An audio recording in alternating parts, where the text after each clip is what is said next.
Hello everybody, my name is Little Panda, and welcome back to the temporarily named Risk of Rain podcast, or the RoRCast.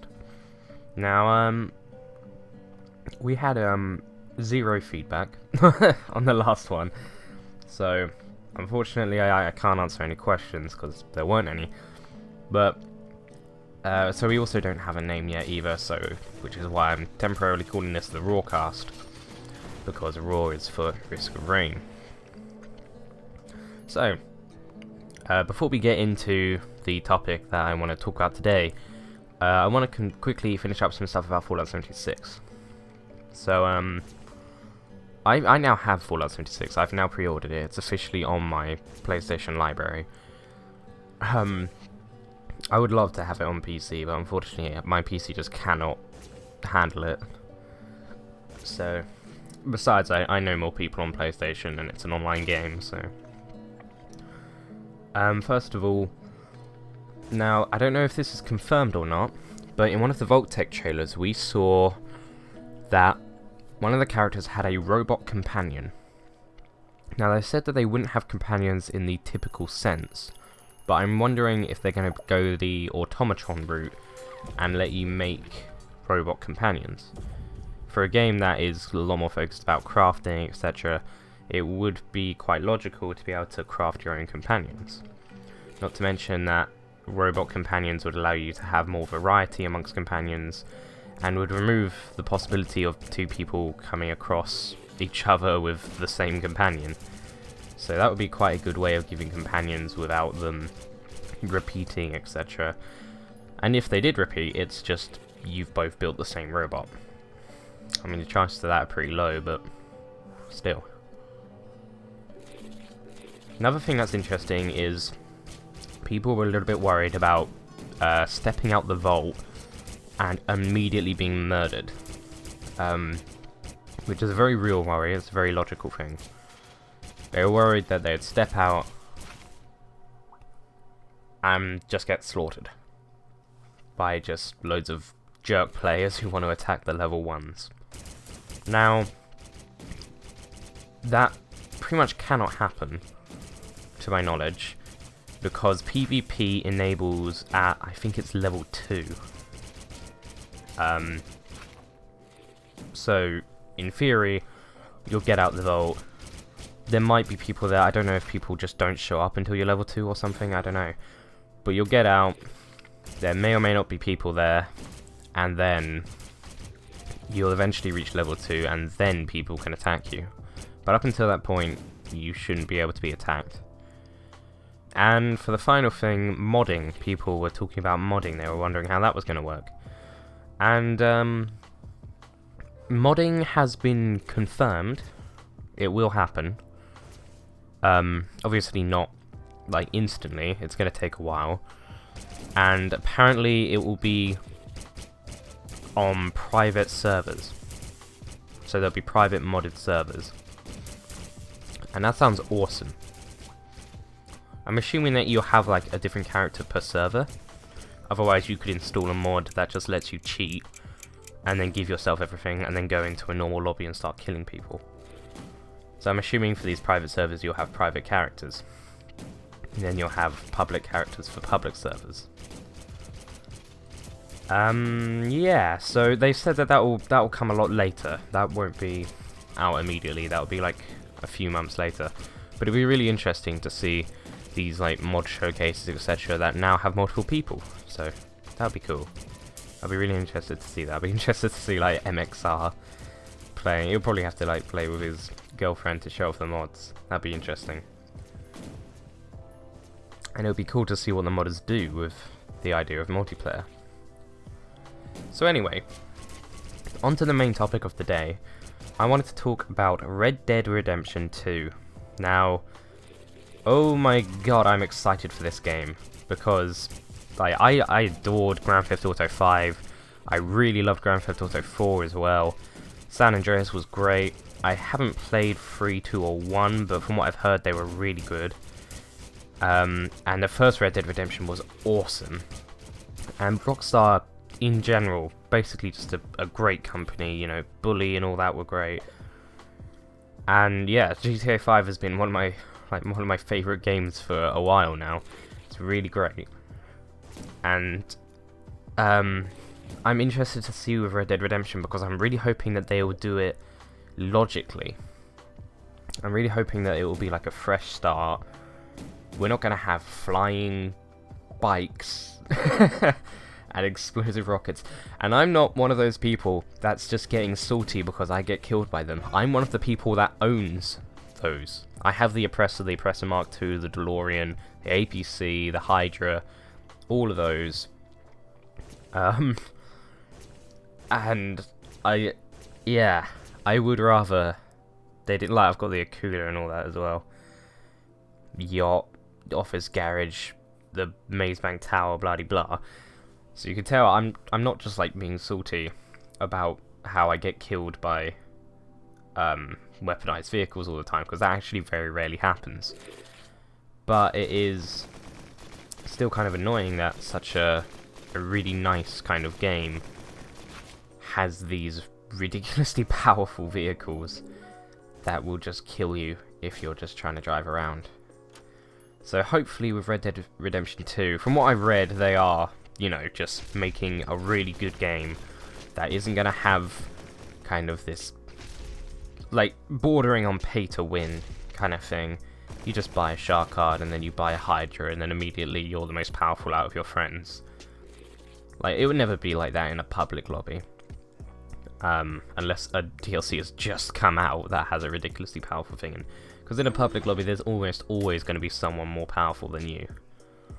So, Red Dead Redemption 2 I'm really hyped for, because I love Wild West stuff. I love revolvers, lever action rifles, things like that.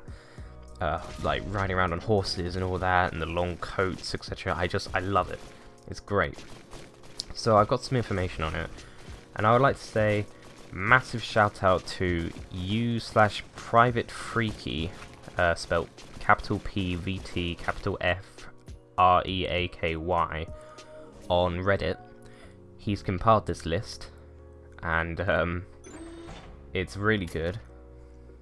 It's a really cool long list, and it gives a bunch of information about Red Dead Redemption 2 from the previews.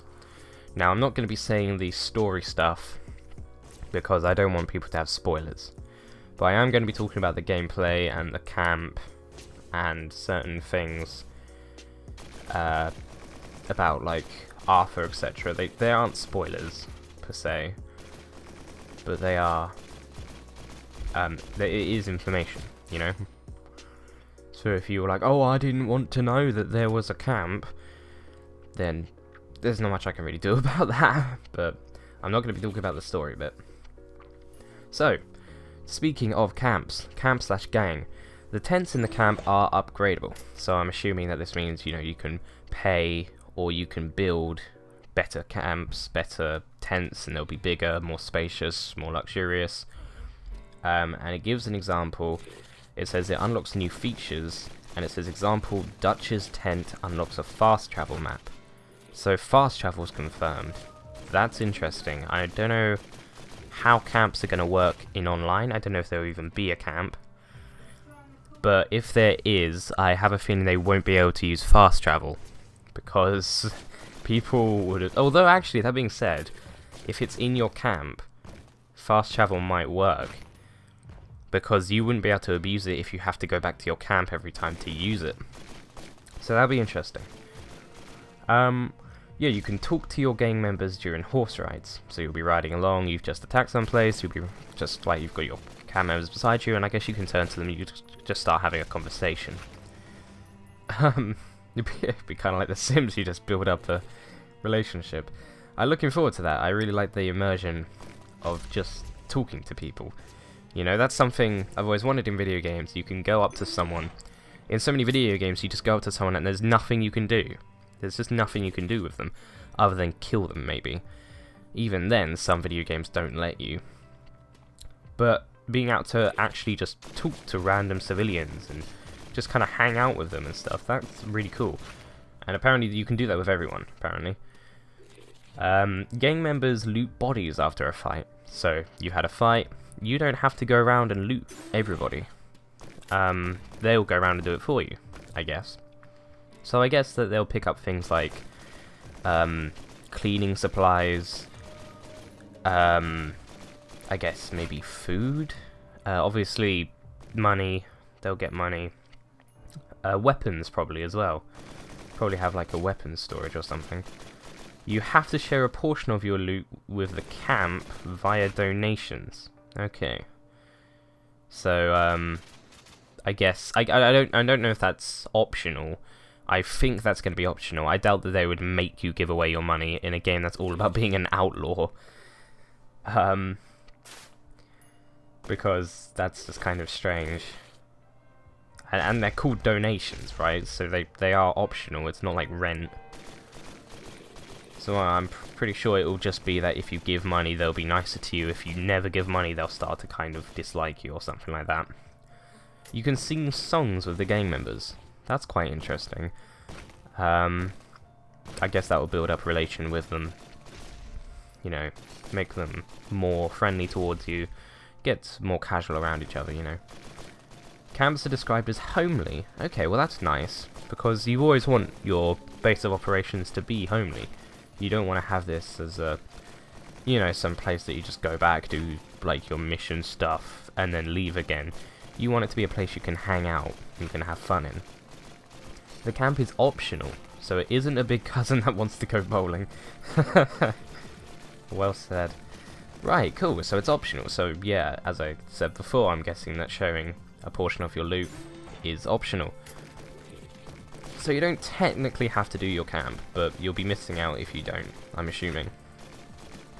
Your allies flank and give covering fire. Okay, yeah, that's slightly to be expected. They'll attack your enemies and they'll do it from the side so that they won't just kill you all. Morale is important. Okay, so that's going to be what the singing songs and talking to people, etc. is going to do. Alcohol raises morale. Okay, figures. So yeah, you want to keep your morale up, so you want to donate, you want to get them food, you want to work on the camp, and you want to be friends with everybody. Again, it's optional, so technically you could just say screw them and leave, I guess. Keeping the camp happy will give hidden benefits. Yeah, okay. So morale would be really good, but it isn't necessary. Arthur. So Arthur's the main character, if you didn't know. That isn't a spoiler, it says in every single trailer. It shows him, his name is Arthur, etc. So Arthur can swim, but not very well. Now, you've always been able to swim in Rockstar games, to my knowledge. I've only ever played San Andreas, GTA 4, GTA 5, and Red Dead. And even Red Dead, I didn't swim. So for all I know, you couldn't in Red Dead, but I know that you can in GTA 4 and GTA 5. And wait, could you in San Andreas? They didn't really have a lake, they just had the sea, so I don't know. Anyway, Arthur has to wear the right clothing for weather or suffer stamina penalties. Okay, so if you wrap up too warm when you go to a desert, that will be horrible. And if you wrap up too little when you're going to the snow, you'll be freezing, and that will be horrible. Removing a bandana after committing a crime makes the wanted level go away faster. Ah, so there'll be a benefit to covering your face. That's something cool, because in GTA 5, you know, you'd always, if you wore a mask and then you robbed the store and then you took that mask off, they'd still just shoot you. And you'd be like, what the hell, how did you know it was me? So that's something, that's pretty cool. No more full outfits, but full customization. Ah, nice. Right, good. So you guys probably know this, but I adore customization. I adore it to hell and back. Customization is my favorite thing in video games, because you can just make this super awesome character just exactly to your specifications, and then you can go around this virtual world as this virtual person that is effectively who you want to be or who you want to play as. And that's super cool. You know, you have like, I've got like GTA where I've got my Edward Hyde character, and he's like, you know, he's like cool, he's like fit, he wears like a tuxedo and stuff, and he has this multi-million-dollar company. That's basically who I'd want to be in real life. So I've made him in the game. And then you have a game like, for example, Fallout, where I've made like this like nice girl, etc. And that's the kind of person that you would play as, not because you want to literally be them, but because it's fun to just play as them, because they're not you. Because that's kind of the point of a virtual world, right? You can do anything you want. So in a world where you can do anything you want, why would you want to do what you do in real life? Because at that point, why are you in the game? You could just go out and do it in real life, you know? So that's cool. Full customization's awesome. I imagine online you can actually make your character as well, other than, you know, hairstyles and stuff, obviously. Layered clothing. Okay, that's pretty neat too, so you can layer stuff. I guess that's what it was saying about earlier, when it said wearing the right clothing for weather, etc. Tuck your pants into your boots, wear belts over clothing, roll up your sleeves, etc. Oh my god, so we're gonna get some insane customization then, are we? Jesus. Right, oh no, okay, I think I see. So you would tuck your pants into your boots if it was cold, or if it was snowy or something, and you roll up your sleeves if it's hot, etc. like that. And I'm guessing that you do that maybe manually, I don't know. Arthur can get fat or skinny, so eat healthy and exercise. Oh boy, that's gonna be interesting. I think that you could in GTA 4 as well, and San Andreas. So, you know, it's not the first time. That's never really been a problem in the past, so I doubt it will be a problem here. But it will be interesting. It'll be fun to see. But that does show that you can eat, which is interesting. Something I'm hoping is that you can just kind of go to like taverns, etc., and like maybe a restaurant or something, and just like chill out with your friends. That would be fun. You can wear dead animals as hats. Okay, yeah. I mean, they did in those kind of times, so that makes sense. So I guess that you could do something like you could kill a raccoon, and then you could make one of those classic raccoon hats. I don't know if they have raccoons in that part of the country. I'm assuming so. I guess you could have like a bear hat, etc., things like that. You can lose your hat, but it will spawn on your horse. Okay, that makes sense. It was always a little bit unrealistic in GTA if you like fell off something and you were like falling through the air at 100 miles per hour and your hat just stayed on. Especially if it was a really large hat, like a cowboy hat. Mirrors reflect. That's actually quite impressive. Okay, cool. And Arthur will make comments, "You are getting old, Arthur." So that's the example they've given. Alright, okay, so he reacts to himself in the mirror. That's pretty neat. This is all, like, immersion stuff. This is all really cool. Arthur can get dirt under his fingernails. That's pretty cool as well. It's all of these little things, you know? All of these little things are just going to really immerse you in this world. You can take a bath. So that will, I guess, clean that all up, etc. I guess that'll clean off blood, etc. Things like that. I don't know if you just get kind of dirty, or if it's just dirt under your fingernails, etc. Beards grow and you have to groom them. Barbers do a better job than you. That makes sense. I wonder if you can get better at grooming your beard. So I guess you'll select a style and it'll be slightly off if you do it yourself. Or you can go to a barber and get it done properly. Lightning strikes. Okay, wow. Which could hit you. Oh. Oh jeez, that's gonna be cool. Imagine riding your horse just really quickly through a lightning storm and there's lightning hitting all around. That'd be awesome. Okay, so this is something that I'm really excited about. This is AI and NPCs. So, from what I've read, this game is gonna have the most insane AI ever. Just ever. What the hell? It's weird, my mouth really stings. So, Originally, I heard about this with things like the relationship that you have with people, the fact that you can talk to everybody and they'll react to you, and you can like be good and bad to people, etc. And how people will actually like build things and the world will change and evolve, stuff like that, which is crazy. And it says NPCs remember behavior. For example, an NPC remembered after helping him after a snake bite. Okay, so you can help someone if you meet that person later on. They'll be like, hey, you, I remember you, you helped me. So that's really awesome. A farmer will behave differently than a sheriff. Yeah, okay. So everybody has their own kind of programming. Everyone has their own kind of personality, which is crazy. Especially considering the map. From what I've heard, the map is like just massive, just huge. Biggest one they've done. Called SCP Containment Group.